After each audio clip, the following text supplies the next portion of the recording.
అబ్బా, ఎంత గొప్ప వ్యక్తో! ప్రజల కోసం ప్యానాలు పోయినా లెక్కలే అని నిరారదీక్ష చేస్తుండు అనుకుంటాం మన జనాలం. చూస్తే నిజంగానే అతడు అవినీతిపై పోరాటం అంటూ కఠోర నిరారదీక్ష చేస్తూ కనబడుతూ ఉండు ఓ దిక్కు. మరి నమ్మాలంటే నమ్మాలి కదా, కానీ ఏం నమ్మాలి, ఎందుకు నమ్మాలి అనేది కూడా ఉంటుంది కదా. అదేంటో పూర్తిగా క్లారిటీగా ఈ వీడియోలో చూద్దాం. నీట్ యూజీ పోటీ పరీక్షల లీక్ కి కేంద్ర విద్యాశాఖ మంత్రి ధర్మేంద్ర ప్రధాన్ బాధ్యత వహిస్తూ రాజీనామా చేయాలి అని సోనం వాంగ్ చుక్ నిరాహార దీక్ష చేస్తున్నాడు. ఇప్పుడు ఈయన్ని అనడానికి ఏముంటది? అవినీతిపై పోరాడుతున్న మహానాయకుడు. ఇలాంటి వాళ్ళు కొందరైనా ఉండబట్టే ప్రపంచకం ఇంకా బతికుంది కదా, లేదంటే చచ్చి ఉరుకునేది అనుకుంటాం. అయితే నీట్ లీక్ గురించి కేంద్రం ఇతని దీక్ష కంటే చాలా ముందే ఈ కుట్ర వెనక ఎవరున్నారో ఛేదించడానికి సిబిఐని దింపింది. 13 మందిని అరెస్టు కూడా చేసింది. పరీక్షను రద్దు చేసింది. ఆ తర్వాత జూన్ 21న నీట్ రీ ఎగ్జామ్ ని కూడా కండక్ట్ చేసింది. పేపర్ లీకేజీలకు వాహకురాలిగా ఉన్న టెలిగ్రామ్ లాంటి యాప్స్ పైన నిషేధం కూడా విధించింది. నెక్స్ట్ ఇయర్ నుండి నీట్ ఇంకా ఇలాంటి ఇతర పరీక్షలను సిబిటి పద్ధతిలో నిర్వహిస్తాం అంటూ విద్యాశాఖ మంత్రి ధర్మేంద్ర ప్రధాన్ ప్రకటించాడు. నీట్ లీక్ కి నేను బాధ్యత వహిస్తున్నా, ఇందుకు కారణం ఎవరి అయినా వారిని వదిలిపెట్టబోం అని కూడా ప్రకటించాడు. కేంద్రం ఇలా ఈ ఇష్యూపై పనిచేస్తూనే ఉంది ఓ దిక్కు. కేంద్రం ఇలా ఈ ఇష్యూ పైన పనిచేస్తుంది అనే దానితో సంబంధం లేకుండా విద్యాశాఖ మంత్రి ధర్మేంద్ర ప్రధాన్ రాజీనామా చేయాలి అని బొద్దింకల పార్టీ ప్రొటెస్టులు చేస్తోంది. ఈ బొద్దింకల పార్టీలో జాయిన్ అయిన తాను కూడా ఓ ముసలి బొద్దింకలాగా మారిన సోనం వాంగ్చుక్ నిరాహార దీక్షకు దిగాడు. ఇవాల్టికి ఇతను ఇలా చేయబట్టి 21 రోజులు అవుతోంది. 21 రోజులుగా ఏమీ తినకుండా ఉన్నాడు, ఇంకా ఆరోగ్యంగానే ఉన్నాడు అంటే సోనముది గట్టి శరీరమే అనుకోవాలి. నీట్ పేపర్ లీక్ అనగానే విద్యాశాఖ మంత్రి రాజీనామా చేయాలి, దేశంలో అల్లర్లు జరగగానే హోంమంత్రి రాజీనామా చేయాలి, పంటలు పండకపోతే వ్యవసాయ మంత్రి రాజీనామా చేయాలి. నిజంగా ఇలా గనక మంత్రులందరూ రాజీనామా చేస్తూ వెళితే ఈ రోజుల్లో జరిగే ఇలాంటి ఇష్యూల వల్ల రాజీనామా చేయకుండా ఎవరైనా ఒక్క మంత్రి అయినా మిగులుతారంటారా?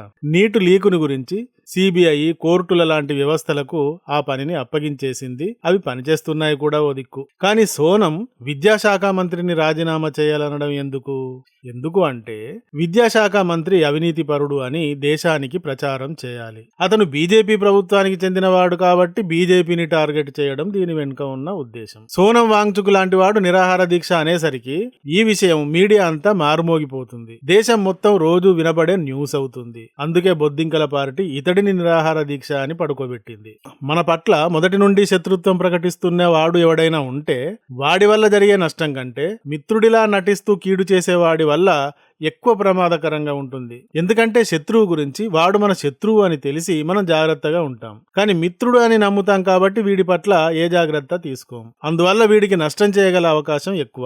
మనకు ఏదో మేలు చేస్తున్నట్టు, మన దేశ ప్రజల కోసం తానేదో త్యాగం చేస్తున్నట్టు కొందరు కొన్ని స్టంట్లు చేస్తారు. ప్రజల్లో హీరోలుగా కూడా అవుతారు. వారికి తగిన ఫాలోయింగ్ వారికి వస్తుంది. అయితే ఒక్క ప్రశ్న, నీట్ పేపర్ లీక్ ప్రమాదకరమా? మన లడాకులోకి చైనా సైనికులను ఆహ్వానించడం ప్రమాదకరమా అని అడిగారు అనుకోండి, మీరేం చెప్తారండి? నీట్ పేపర్ ఏముంది, మళ్ళీ పెట్టుకోవచ్చు. చైనా వాడు మన శత్రువు, వాడి మిలిటరీ మన ల్యాండ్ లోకి ఎలా వస్తుంది, ఎలా రాణిస్తాం? యుద్ధమే అంటాను నేనైతే. అసలు చైనా మిలిటరీ లడాక్ లోకి వస్తే మేము అడ్డుకోం, మేము వాళ్ళని ఆహ్వానిస్తాం అనడానికి నోరెలా వస్తుందండి? ఒక దేశభక్తుడు ఎవడైనా పొరపాటునైనా అలా అనగలడా? ప్రాణం పోయినా అనడు. కానీ ఈ సోనం వాంగ్చుక్ అన్నాడు. ఇదంతా మీరు ఇప్పటికే విని ఉంటారు. అంతా ఈ విషయంగా సోషల్ మీడియాలో ఇప్పటికే టామ్ చేసేశారు ఈ విషయం గురించి. సోనం వాంగ్చుక్ 21 రోజులు నిరాహార దీక్ష చేశాడు. సోనం డేట్ ఆఫ్ బర్త్ 1966, అంటే 60 years ఏజ్ అన్నమాట అతనికి. 21 రోజుల నిరాహార దీక్ష తర్వాత కూడా అతను గలగలలాడుతూ తలతలలాడుతూ గట్టిగానే ఉన్నాడు. గట్టిపిండమే మరి. అయితే కోర్టు ఆదేశించింది కాబట్టి అతడిని పోలీసులు హాస్పిటల్ కు ఈ రోజు ఈడ్చుకు వెళ్లారు. దాంతో అతని నిరాహార దీక్ష సమాప్తమైంది. అయితే ఇతనికి ఇలా నిరాహార దీక్షలు చేయడం కొత్తేం కాదండి బాబు. అలనాడు మన గాంధీ తాతగారు ఎలా చేసేవారు ప్రతిదానికి నిరాహార దీక్ష, అలానే ఇప్పుడు ఇతను చేస్తున్నాడు. కానీ ఈసారి ఇతని నిరాహార దీక్షలోని స్పెషాలిటీ ఏమిటి అంటే ఇతను ఈసారి బొద్దింకల పార్టీ ప్రతినిధిగా ఇది చేశాడు. అది సంగతి. ఇతని నిరాహార దీక్ష ఈ రోజు ఖతం కాగానే ఇతనికి బదులు బొద్దింకల పార్టీ అధ్యక్షుడు అభిజిత్ దీప్కే కూర్చున్నాడు ఇతని వంతుకి. అభిజిత్ దీప్కే ఎవరో తెలుసు కదా మీకు? ఆప్ పార్టీకి పనిచేసిన ఒక కీలకమైన వ్యక్తి. మరి ఆప్ పార్టీ కళ్ళు ముంతో మాయమ్మ అని కళ్ళు స్కామ్ లో ఇరుక్కుపోయి దెబ్బతిన్నది. దాని నాయకుడు కేజ్రీవాల్ స్వయంగా ఓడిపోయి మూలకు పడ్డాడు. మరి అలాంటి పార్టీని నడిపించిన వాడే అభిజిత్ దీప్కే. లిక్కర్ స్కామ్ పార్టీని నడిపినవాడు, అవినీతి పోరాటం అని ఇప్పుడు బయలుదేరాడు. అసలైతే ఈ దీప్కే ఏం చేయాల్సి ఉండేది అంటే సారా స్కామ్ గురించి బాగా చెక్కు తీసి దానికి తానే బాధ్యత వహించాలి అని కేజ్రీవాల్ ఒప్పుకోవాలి అంటూ అతనికి వాతలు పెట్టాల్సింది. మరి ఈ అవినీతి గురించి ఈ దీప్కే ఇప్పటి వరకు మాట్లాడా అంటే లేదు. కానీ బీజేపీని టార్గెట్ చేస్తూ, బీజేపీ మంత్రిని టార్గెట్ చేస్తూ నీట్ లీక్ అంటూ ఉద్యమం మొదలుపెట్టాడు. ఇక్కడే తెలుస్తుంది ఇతడి నీతి అవినీతుల లెక్క. సరే, అయితే ఇతడిని గురించి ఇప్పుడు మనకు వద్దు. మనం సోనం వాంగ్చుక్ గురించి మాట్లాడుకుంటున్నాం. ఇలాంటి వాడికి, అంటే సోనం వాంగ్చుక్ లాంటి వాడికి స్టేజీ దొరకగానే దొరికిందబ్బా స్టేజీ అని ఎక్కేసి 21 రోజులు ఉపవాస దీక్ష అంటూ పడుకున్నాడు. అభిజిత్ దీప్కే కేజ్రీవాల్ యొక్క లిక్కర్ స్కామ్ పార్టీకి, అంటే ఆప్ పార్టీకి పనిచేసిన వాడే కదా. మరి ఇలాంటి అభిజిత్ తో సోనం వాంగ్చుక్ కి ఏంటి సావాసం? ఇతడిచ్చిన స్టేజీ పైన పడుకోవడం ఏంటి అనుకున్నాడా సోనం? అనుకోలేదు. స్టేజీ దొరకగానే పడుకున్నాడు. మరి అక్కడ పడుకుంటే దేశం మొత్తం తెలిసిపోతుంది కదా. ఆహా, సోనం అదరగొడుతున్నాడు రోయ్ అని అందరికీ తెలిసిపోతుంది కదా. ఈ ప్రపంచంలో కొందరికి బాగా డబ్బు సంపాదించాలి అని ఉంటుంది, కొందరికి బాగా ఆస్తులు సంపాదించాలి అని ఉంటుంది, కొందరికి అధికారాన్ని సాధించాలి అని ఉంటుంది, మరికొందరికి పేరు ప్రఖ్యాతులు సాధించాలి అని ఉంటుంది. వీరిలో మంచి పనులు చేసి సంపాదించేవారు ఉన్నారు, వీటిని పరమ లుచ్చా పనులు చేసి కూడా సాధించేవారు ఉన్నారు. బొద్దింకల పార్టీని చూడండి. ఈ పార్టీ ఈ ఈవెంట్స్ జరపడానికి ఫండ్స్ ఎక్కడి నుంచి వస్తున్నాయి? మద్దతిస్తున్నది ఎవరు? జనాలను తోలుకొస్తున్నది ఎవరు?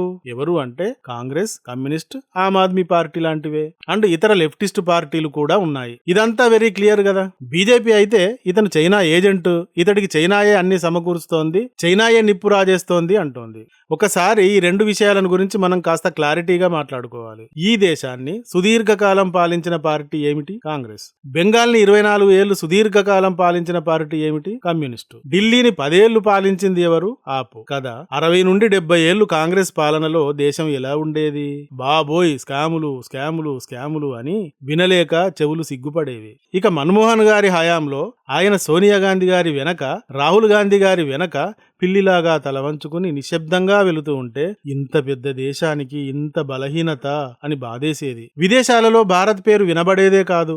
దేశంలో 24 గంటల కరెంటు అనేది కలగా ఉండేది, రోడ్లు ఉండేవి కావు. ఇలా ఎన్నో ఏకరువు పెట్టొచ్చు. ఇవి అన్నింటినీ మోడీ గారు 12 ఏళ్ల కాలంలో మార్చేశారు. నిజాయితీగా చూస్తే అర్థమవుతుంది ఈ విషయం ఎంత మారిందో దేశం అనేది. వ్యతిరేకులు దీనిని అర్థం చేసుకోకపోవచ్చు, దానికి మనం ఏం చేయలేం. 66 ఏళ్లలో సాధించనివి ఎన్నో 12 ఏళ్లలో సాధించబడ్డాయి. ప్రతి గ్రామానికి కరెంటు, రోడ్డు, వాటర్ వచ్చాయి. ప్రపంచ దేశాధినేతల భుజాలపై చరుస్తూ సింహంలా తిరుగుతున్నారు మోడీ గారు. నేనిక్కడ మోడీ గారిని సింహం అన్నాను అని అనుకోవద్దు, భారతదేశం సింహంలా మారింది అని అన్నాను అనుకోవాలి. భారత్ గర్వంగా తలగెరొస్తుంది అని చెప్పడం నా ఉద్దేశం.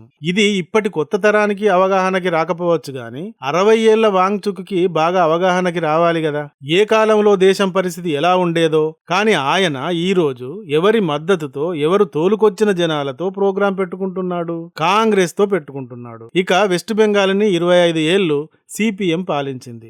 ఆ రాష్ట్రాన్ని 25 ఏళ్లలో ఏం మార్చిందో కనబడుతూ ఉంది కదా. ఇక ఢిల్లీలో ఆప్ కేజ్రీవాల్ అయితే లిక్కర్లో ఈత కొట్టాడు. మరి సోనం వీరి మద్దతుతో ప్రోగ్రాం చేస్తున్నాడు. దీనినే విప్లవం అని, దీనినే అవినీతిపై పోరు అని అంటే నాకైతే సిగ్గేస్తోంది. 12 ఏళ్లలో దేశం రూపురేఖలు మార్చి చైనా, పాకిస్తాన్లను బార్డర్లో మోకాళ్లపై కూర్చోబెట్టి ఆయుధాలు కొనుక్కునే దశ నుండి అమ్మే దశకు చేర్చి ఆయిల్ సంక్షోభంతో ప్రపంచం కొట్టుకుంటూ ఉంటే ఎఫెక్ట్ లేకుండా బండిని లాక్కు వెళుతున్న మోడీ గారి ప్రభుత్వాన్ని ఇంత కసితో టార్గెట్ చేయడం అవసరమా? కాంగ్రెస్, కమ్యూనిస్ట్, ఆప్ పార్టీలు చేస్తాయి ఈ విధంగా. వాటికి పొలిటికల్ ఎజెండా ఉంటుంది, మళ్లీ గెలవాల్సిన అవసరం ఉంటుంది. కాబట్టి పార్టీల పరంగా ఒక పార్టీని ఒక పార్టీ టార్గెట్ చేసుకుంటాయి. ఓకే, వాళ్ళను చేసుకోనియండి. కానీ సోనంకి ఇంత కసి ఎందుకు? ప్రజలకు మంచి చేస్తున్న ప్రభుత్వంపై ఇంత కసి ఎందుకు? ఎందుకండి అంటే సోనం హక్కుల కార్యకర్తను అన్న పేరుతో చైనా ఏజెంట్ గా పనిచేస్తున్నాడు అంటున్నారు బీజేపీ వాళ్ళు. అందుకే ఈ నీటికి ముందు ఈయన లడాక్ కి స్వయం ప్రతిపత్తి కావాలి అని కూడా నిరాహార దీక్ష చేశాడు. దీనినే 6th షెడ్యూల్ అంటారు. 6th షెడ్యూల్ కావాలి అంటూ చేశాడు. మీరు ఓసారి లడాక్ సరిహద్దుల పరిస్థితిని మ్యాప్ లో ఇస్తున్నాను చూడండి. కేంద్రం బాధ ఏంటి అంటే లడాక్ కి స్వయం ప్రతిపత్తి ఇస్తే లడాక్ ని చైనా, పాకిస్తాన్లు ఆక్రమించకుండా ఆపగలరా? అలా ఇస్తే అవసరమైన ప్రతిసారి లడాక్ ప్రభుత్వాన్ని పర్మిషన్ అడుక్కోవాల్సి ఉంటుంది. ఇక్కడ రోడ్లు వేయాలి సామి, ఇక్కడ షెల్టర్స్ ఏర్పాటు చేయాలి సామి అంటూ అలాంటి వాటి కోసం అడుక్కోవాల్సి ఉంటుంది. ఇలా ప్రతిదానికి అడగాలి. ఇది రిస్క్. ఇది అతి సున్నితమైన ప్రాంతం కాబట్టి దీనిని కేంద్ర ప్రభుత్వం కిందనే ఉంచుకుంటోంది కేంద్రం. బెంగాలులో ఏం జరిగింది? సరిహద్దుల్లో మమతా బెనర్జీ భూములు ఇవ్వకపోవడం వల్ల ఇంతకాలం సరిహద్దు రక్షణ ఏర్పాటు చేయగలిగారా? ఫెన్సింగ్ వేయగలిగారా? వేయలేకపోయారు. మమత ఓడిపోగానే ఏం జరిగింది? కొత్త ప్రభుత్వం వెంటనే పర్మిషన్ ఇచ్చేసింది. అక్కడ కంచె ఏర్పాట్లు జరుగుతున్నాయి. ఇక చొరబాట్లు జరగడం కష్టం. మరి లడాఖ్కి స్వయం ప్రతిపత్తి ఇస్తే ఇక్కడ కూడా అదే గతి అవుతుంది. అందుకని కేంద్రం ఆలోచిస్తోంది. ఒకవైపు చైనా బార్డర్ లో నగరాలకు నగరాలే నిర్మిస్తోంది. హెలిప్యాడ్లు, ఎయిర్పోర్టులు, ఇండస్ట్రీలను నిర్మిస్తోంది. మనకేమో లడాఖ్ కేంద్రం కింద ఉంటే ఇక్కడ మైన్స్, రోడ్స్ అని మొదలు పెడుతుంది కేంద్రం. పర్యావరణం దెబ్బతింటుంది అంటూ అడ్డు తగులుతున్నారు. ఇక్కడ ఒక్క ప్రశ్న, పర్యావరణం ముఖ్యమే, ఎవ్వరూ కాదనరు దీన్ని. కానీ పర్యావరణమా దేశమా అన్నారు అనుకోండి, ఏమంటారు? దేశమే అంటాం కదా. ఈ ప్రాంతం ఈ విధంగా కీలకం కాబట్టి దీనిని కేంద్రం వదలటం లేదు. ఈ సందర్భంగానే సోనం వాంగ్చుక్ చైనా సైన్యం గాని మళ్లీ వస్తే మేము వాళ్లను అడ్డుకోము, వాళ్లకు ఆహ్వానం పలుకుతాం అన్నాడు. నిజంగా ఆలోచించండి, ఎంత పెద్ద మాట ఇది. ఇలా అన్నవాడు దేశభక్తుడు ఎలా అవుతాడు చెప్పండి? దేశం కోసం నిజంగా పోరాడేవాడు ఎవడైనా ఇలా అంటాడా? వాడు దేశభక్తుడు ఎలా అవుతాడు? విదేశీ ఏజెంట్ అవుతాడు గాని. మోడీ గవర్నమెంట్ లో జరిగిన అవినీతి, గత పార్టీల అవినీతి లెక్కలు సోనంకు తెలియవా? ఈ దేశం ఎవరి వల్ల ఎక్కువ అభివృద్ధి చెందుతుందో తెలియదా? మరి ఎందుకు ఇంత కసితో కూడిన ప్రోగ్రామ్స్? అవినీతి అన్నావు, అపీల్ చేశావు, ప్రభుత్వం స్పందించింది, సిబిఐకి కేసు అప్పగించింది, బాధ్యులైన 13 మందిని అరెస్ట్ చేసింది. చట్టం అలా తన పని తాను చేసుకుపోతోంది. ఇంకేం కావాలి? మోడీ ఏదో ప్రజలను పీడించుకు తింటున్న వాళ్లలో నెంబర్ 1 అన్నట్టుగా నేను మోడీ నుండి అధికారం లాగేస్తా, రాహుల్కో మమతకో క్రేజీకో అప్పగిస్తా అన్నంత కసితో కూడిన పోరాటం ఎందుకు? లడాఖ్కి స్వయం ప్రతిపత్తి ఇవ్వకపోతే చైనా సైన్యాన్ని ఆహ్వానిస్తావా? అంటే ఏమిటి, లడాఖ్ని చైనాకి అప్పగించాలనా?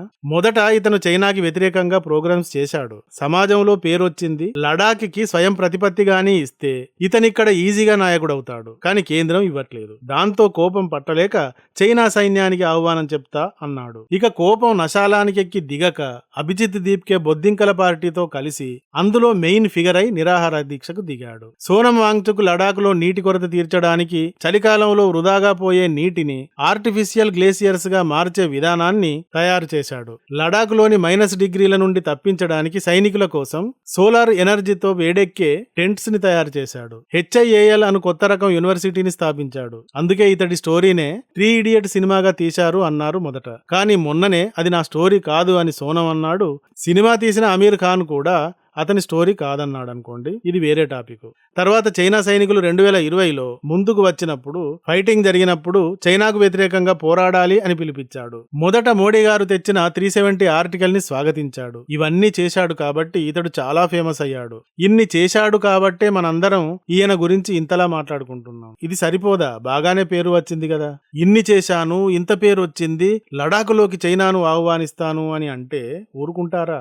ఇన్ని సాధించినంత మాత్రాన వివేకానందుని అవుతావా? నరేంద్ర మోడీవి అవుతావా? నువ్వు చేసిన దానికి సరిపోయే పేరు నీకు వచ్చింది, సాటిస్ఫై అవ్వాలి. అది చాలదు అని కాంగ్రెస్, ఆప్ లాంటి వాటితో కలిస్తే ఉన్న పేరు కాస్త ఊడడం జరుగుతుంది. అంతే కదా. ఈ మధ్య కాలంలో చాలా మంది పట్టు వస్త్రాలు కట్టుకుని, గుండు చేసుకుని, పిలక పెట్టుకుని, పొడవాటి నామాలు పెట్టుకుని వచ్చి కూర్చుని హిందువులని, హిందుత్వాన్నే టార్గెట్ చేస్తున్నారు. ఇతర మతాల వారికి మద్దతు పలుకుతున్నారు. ఇదొక స్ట్రాటజీ. వేల సంవత్సరాలుగా మన దేశంలో హిందుత్వం బలంగా కొనసాగుతోంది కాబట్టి ఎలాగైనా దీనిని దెబ్బతీయాలి అని రకరకాల శక్తులు ఈ విధంగా ఫేక్ పూజారులలాగా, ఫేక్ పండితులలాగా వచ్చి కూడా ప్రయత్నిస్తున్నారు. మరి ఇలాంటి వారి పట్ల ఇకపైన చాలా జాగ్రత్తగా ఉండాల్సి వస్తుంది. వంచకుల కంటే కూడా నయవంచకులు మరీ ప్రమాదకరం. దీని గురించి మీరేమంటారో కామెంట్ లో తెలియజేయండి. ఈ వీడియో గానీ నచ్చితే ఒక లైక్ ఇవ్వండి. అలాగే ఇంతవరకు మా ఛానల్ కి సబ్స్క్రైబ్ చేసుకున్నట్టయితే వెంటనే సబ్స్క్రైబ్ చేసుకోండి. ఇలాంటి వీడియోల నోటిఫికేషన్స్ కొరకు బెల్ ఐకాన్ ని కూడా క్లిక్ చేయండి. Thank you for watching. జై హింద్, జై భారత్.